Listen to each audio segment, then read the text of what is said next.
Mike Douglas shot and killed himself here at the Leavenworth VA. He was sitting inside his truck in the parking lot. His sister says this was to send a clear message. Tonight, she shares her brother's story.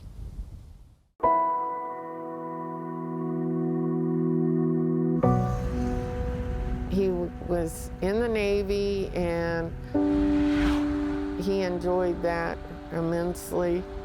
He loved to fly, he loved guns, knives, swords. He served in Vietnam. On board ship, close to the gun room, he would say. Wouldn't talk about much, but that's the little bits that I got.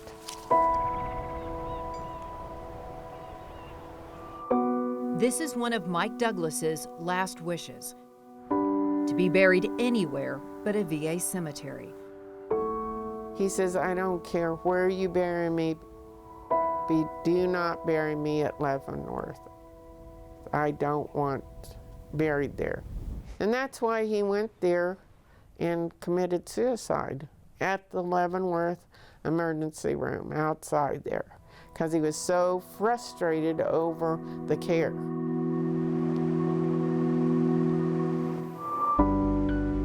Mike suffered from PTSD and most recently cancer.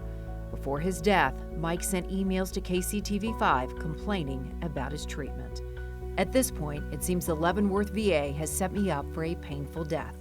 He was told that he needed a biopsy 2 years previous, but nothing was done on that. And so he thought, oh, no news is good news. They decided I don't need the biopsy. Nobody followed up. Nobody called. The day Mike killed himself, he had just learned his lymphoma was so progressed he'd need disfiguring surgery. You know, you don't think about this until it happens in your own life. Mike emailed his sister about his final doctor's appointment. The VA radiation clinic shattered whatever thoughts I had of a little radiation getting rid of my cancer.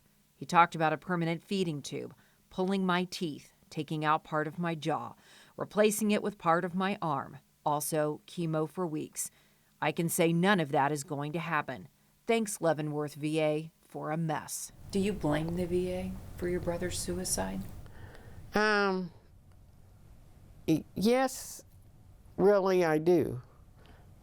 It's just, if things had been taken care of more promptly, and then this might not have happened.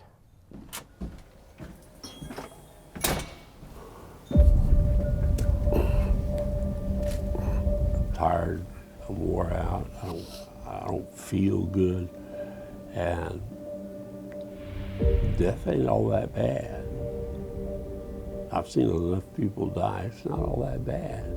Steve Mark tried to kill himself in the same VA parking lot on October 25th. And this is my little world. Steve served more than 5 years in Vietnam. He was in the Air Force. There's just a lot of projects out here. He became a pastor, a police officer, and eventually worked undercover. I like working with wood. I like to repair it. And when I'm done, a lot of times you can't tell that it's been broken. I like that. Decades rolled by, Vietnam is still there. There's not a night goes by I don't have a nightmare about something. Steve has PTSD and severe depression. Whether it's bombs, guns, whatever, there's not a night goes by I don't have at least one where it wakes me up. His medicine comes from the VA through mail order. It ran out. Yeah, it came almost 4 weeks. And how long is it supposed to take?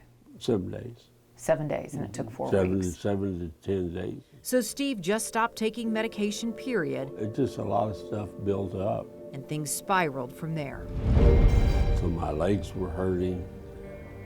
I felt lost. I didn't have any, all my doctors were gone. All the people that I trusted were gone. Got my car, drove back to Leavenworth and sat out in the parking lot and took my pills. And just before I passed out, I called them. Why go there? Why did you drive there? I didn't want people close to me finding me after I'd been dead for a week. And then partly was just, okay, y'all want to screw me over? Here you go. Straight ahead, we continue our investigation with a look at the number of veterans from our area who have done the same thing as Steve and Mike. But before we go any further, we want to share some important information with you in case you or a loved one need help.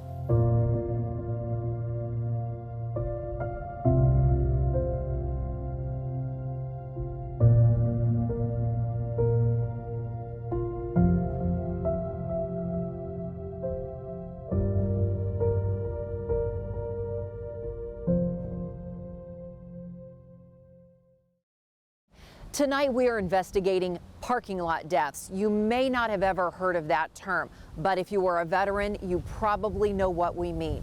That's when someone comes to a VA hospital and attempts or commits suicide right in the parking lot.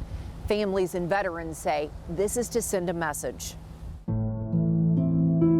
They've served our country. They don't need care like this. Carol describes death by bureaucracy.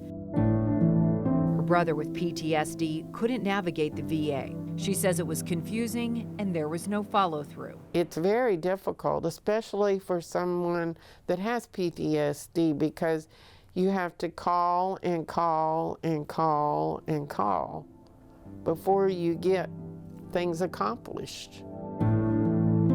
Mike is just one veteran who slipped through the system. He knew what he was going to do.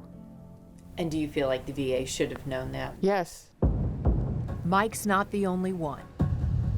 This spring in St. Louis, a veteran walked into the VA hospital and shot and killed himself inside a waiting room. A VA spokesperson admits in just our area, there have been at least 12 attempts on property in the past 5 years.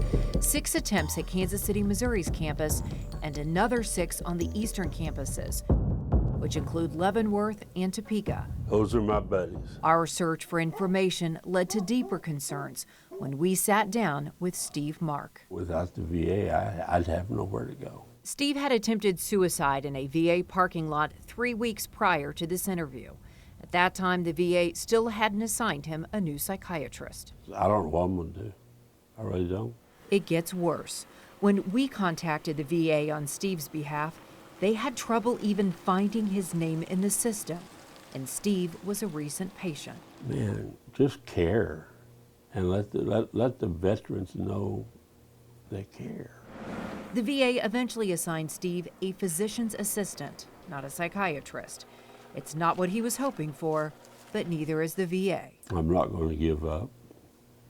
Good. I believe there's hope. Working with the VA, I sure hope so. A lot of men and women depend on it. But I'm not going to give up on them. We've been in contact with the VA for more than a month as we investigated parking lot suicides. We asked to sit down with the leadership to discuss what we've learned and for them to answer our questions. They declined. Instead, they offered us this statement. Suicide prevention is VA's highest clinical priority. One life lost to suicide is one too many. The spokesperson emphasized that suicide prevention hotline we showed you earlier, and we want to share that again as we end our report.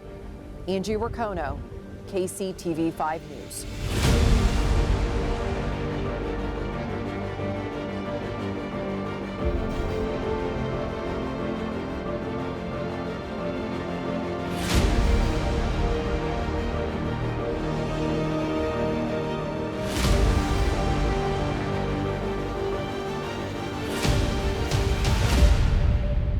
I'm not going to give up.